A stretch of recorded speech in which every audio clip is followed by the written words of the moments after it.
যে দেশে কোনো ইসলাম প্রচারক আসেননি, অথচ সেই দেশ ইসলামের আলোয় আলোকিত। প্রতিটি শহর নগর আজানের মধুময় ধ্বনিতে মুখরিত। স্বপ্নের মতো সুন্দর দ্বীপগুলি যেন ইসলামের এক একটা দুর্গ।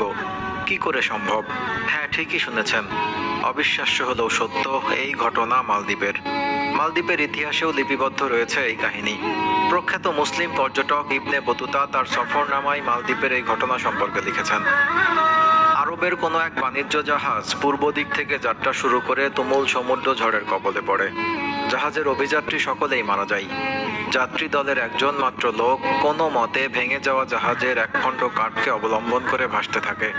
ভাসতে ভাসতে সেই ব্যক্তি একটা দ্বীপ পেয়ে যায় এবং সেখানেই আশ্রয় নেয়। সে ছিল মরক্কোর এক আরব যুবক এবং একজন কোরআনের হাফেজ। তার নাম আবুল বারাকাত। এই অচেনা অপরিচিত দ্বীপে কোথায় যাবে সে? কে তাকে আশ্রয় দিবে? শেষতক এক বৃদ্ধার ঘরে আশ্রয় মিলল আরব যুবকের। সত্য যুবক ছেলেটির দাড়িগোঁফ ওঠেনি তখনও। সে জঙ্গলে কাঠ কেটে তা বিক্রি করে জীবিকা নির্বাহ শুরু করে। এভাবেই চলছিল তার জীবন। একদিন যুবক বাড়ি ফিরে দেখে তার আশ্রয়দাত্রী বৃদ্ধা কাঁদছেন, পাশে তার তরুণী মেয়েটিও কাঁদছে। যুবকটি বলল, আপনারা কাঁদছেন কেন? কি হয়েছে আপনাদের? বৃদ্ধা বললেন, আজ আমার মেয়ে মারা যাবে। যুবক বললেন, কেন? তিনি মারা যাবেন কেন? তিনি তো সুস্থ। বৃদ্ধা আঙুল ইশারা করে বললেন, ওই যে দেখো, মৃত্যু আমাদের সামনে। যুবক বাড়ির সামনে তাকিয়ে দেখে সেখানে রাজার সৈন্যরা দাঁড়ানো। যুবকটি বলল, তারা কি আপনার মেয়েকে হত্যা করবে? বৃদ্ধা বললেন, না, ব্যাপারটি তা নয়। রাজার সৈন্যরা আমার মেয়েকে নিয়ে যাওয়ার জন্য এসেছে।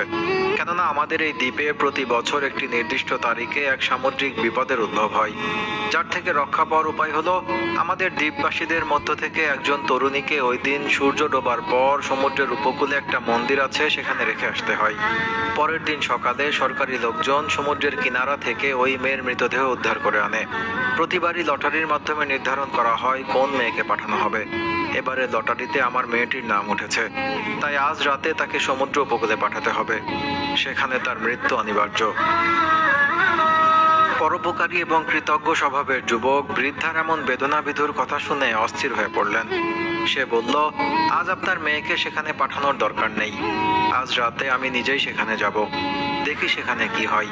প্রয়োজনে আপনার মেয়ের পরিবর্তে আমার জান দিয়ে দিব। এরপর যুবক বলল, রাজার সৈন্যরা যাতে চিনতে না পারে তাই আপনার মেয়ের পোশাক আমাকে পরিয়ে দিন এবং সেভাবেই সাজিয়ে দিন। আমি আজ তাদের সাথে যাব। যুবকের বয়স ছিল কম, দেখতে সুন্দর, সদ্য কৈশোরোত্তীর্ণ। তার দাড়ি গোঁফ কিছুই গজায়নি, কাজেই মেয়ের বেশে তার ধরা পড়ার আশঙ্কা তেমন ছিল না। তবে আশ্রয়দাত্রী বৃদ্ধা যুবকটিকে নির্ঘাত মৃত্যুর দিকে ঠেলে দিতে রাজি হচ্ছিলেন না। কিন্তু যুবকটি বৃদ্ধাকে বললেন, আমি মুসলিম, আর কোনো মুসলিম একমাত্র আল্লাহ ছাড়া আর কাউকে ভয় পায় না। আর জীবন মৃত্যু তো আল্লাহর হাতে। আল্লাহর হুকুম না হলে কেউ কাউকে মারতে পারে না। তাছাড়া তিনি কোরআনের হাফেজ, তাই তার বিশ্বাস আল কোরআনের বরকতে মহান আল্লাহ তাআলা তাকে রক্ষা করবেন। শেষ পর্যন্ত উপকারকারীর উপকারে বদ্ধপরিকর যুবকের অত্যাধিক পীড়াপিড়িতে বৃদ্ধা রাজি হলেন। এরপর মেয়ে সেজে রাজার সৈন্যদের সঙ্গে সে চলে গেল। তরুণীরূপী যুবককে সৈকতের ওই মন্দিরে রেখে চলে এলো সৈন্যরা। যুবক সেখানে ভালো মতো অজু করে এশার নামাজ আদায় করলো। তারপর খোলা তলোয়ার সামনে রেখে সমুদ্রের ঢেউ দেখতে লাগলো এবং একই সঙ্গে আপন মনে পবিত্র কোরআন তেলাওয়াত করতে লাগলো। এদিকে রাতও গভীর থেকে গভীরতর হলো। চারিদিক নিস্তব্ধতায় ছেয়ে গেল। সমুদ্রের ঢেউ ভেঙে পড়ার শব্দ ছাড়া আর কোনো শব্দ নেই। প্রকৃতি নিদ্রার কোলে ঢলে পড়ল যেন।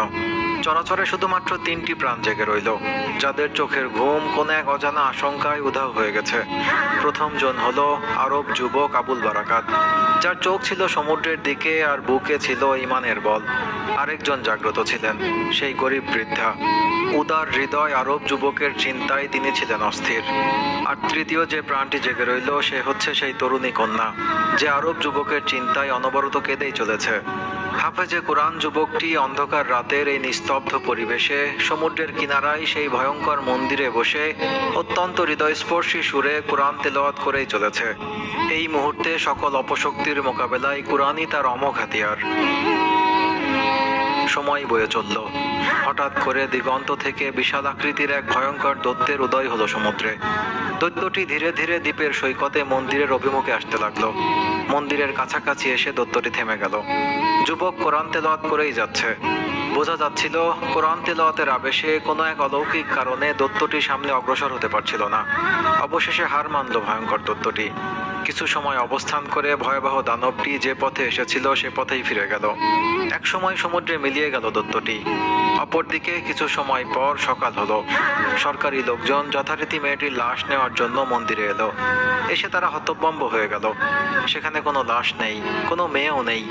তার পরিবর্তে এক মুসলিম যুবককে সেখানে দেখতে পেল। সৈন্যরা তাকে ধরে নিয়ে গেল রাজার কাছে। যুবক রাজাকে সমস্ত ঘটনা খুলে বলল। মহাবিস্ময়ে বিস্মিত রাজা তখন বিষয়টি সম্পর্কে নিশ্চিত হওয়ার জন্য ওই মেয়েটিকে ডেকে আনলেন। মেয়েটি ও তার বৃদ্ধা মা রাজার কাছে ঘটনার সত্যায়ন বর্ণনা করলেন। রাজা এই ঘটনায় সীমাহীন প্রভাবিত হলেন। তিনি বললেন, হে যুবক, এত বড় বিপদের সামনে তুমি একাকী দাঁড়ালে কিভাবে? যুবক বলল, আমি একা ছিলাম না, আমার সঙ্গে আমার আল্লাহ ছিল, আর আমার হাতিয়ার ছিল মহান আল্লাহর পবিত্র কোরআন। রাজা আবার জিজ্ঞেস করলেন, তুমি ভয় পাওনি কেন? যুবক উত্তর দিল, একজন মুসলিম আল্লাহ তাআলা ছাড়া কাউকে ভয় পায় না। জীবন ও মৃত্যুর একমাত্র মালিক আল্লাহ। এরপর রাজা বললেন, আগামী বছর এভাবে একা থামাতে পারবে দানবকে? যুবক দৃঢ়তার সঙ্গে উত্তর দিল, আল্লাহ চাইলে একাই মোকাবেলা করতে পারবো। রাজা অতি উৎসাহিত হয়ে বলে উঠলেন, যদি তুমি পারো তাহলে আমরা সবাই ইসলামের সততার সামনে মাথা নত করব। রাজার এই কথাকে সবাই সমর্থন করলো। এরপর পরবর্তী বছর নির্ধারিত তারিখের ঘটনা সবাই প্রত্যক্ষ করলো। অর্থাৎ ওই যুবকের মোকাবেলায় সাগর দানব এবারও ব্যর্থ হয়ে ফিরে গেল। এই ঘটনার পর থেকে সেই মহাবিপদ মালদ্বীপে আর আসেনি। 700 বছর আগের ঘটনা। সেই অলৌকিক ঘটনায় বিমোহিত হয়ে রাজা ও তার দরবারের সবাই ইসলাম গ্রহণ করে। তারপর পুরো রাজ্যের মানুষ দলে দলে ইসলাম গ্রহণ করতে থাকে।